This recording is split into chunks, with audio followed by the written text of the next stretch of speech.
Well, hello and welcome to worship. It's really lovely to be with you all again, even though I can't see your faces.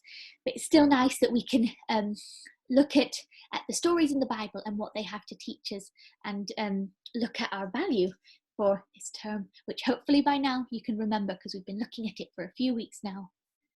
Our value this term is justice. And hopefully you're beginning to understand that justice means treating each other equally and fairly, and being kind to everybody, and saying sorry when you've done something naughty or that's hurt someone, and not just saying sorry and keep doing it, but stopping, turning away from that bad decision, and instead making decisions that are kind and treat people lovingly. Today, we are going to be looking at the 10 Commandments. And now we looked at these last term, didn't we? Year 1 did a video and explained what each commandment was. So we're not going to do that today. We're just going to look at why God gave us the 10 Commandments. Because you might think, oh, God's just an angry ruler who has lots of power, so he decided to give us lots of commandments because he can.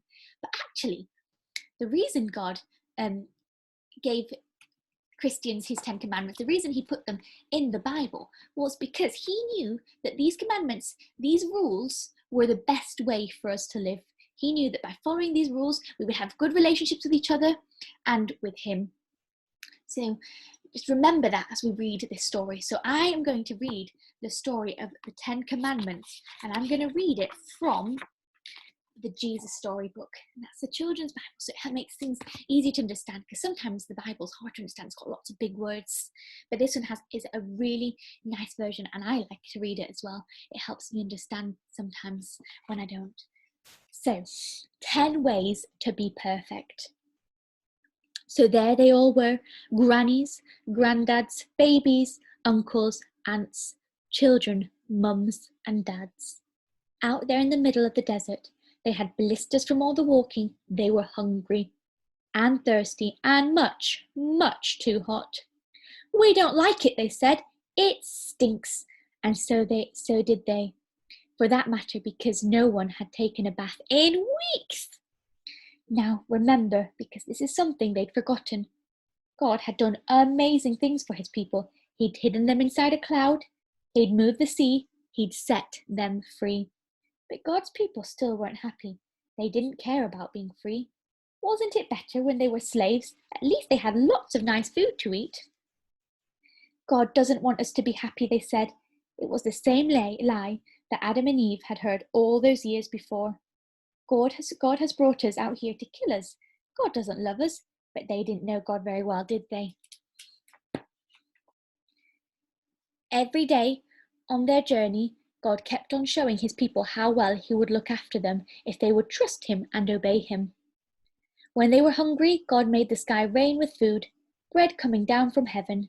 What is it? They asked each other. They didn't know, so they called it, "What is it?" Which of course is a very good name for something when you don't know what it is.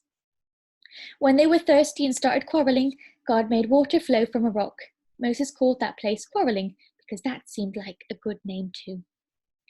And still, God's children didn't trust him or do what he said. They thought they could do a better job of looking after themselves and making themselves happy. But God knew there was no such thing as happiness without him.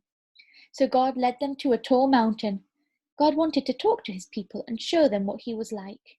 He wanted to help them know him better and tell them about the special land he was going to give them. The whole earth belongs to me, God said, but I have chosen you. You are my special family. I want you to live in a way that shows everyone else what I'm like, so they can know me better too. God called Moses up the mountain. The great mountain shook, a thick cloud fell, thunder roared, lightning crackled, and God gave Moses 10 rules called commandments. I want you to love me more than anything else in all the world. And know that I love you too, God told them. That's the most important thing of all. God gave them other rules too, like don't make yourself pretend gods, don't kill people or steal or lie. The rules showed God's people how to live and how to be close to him and how to be happy.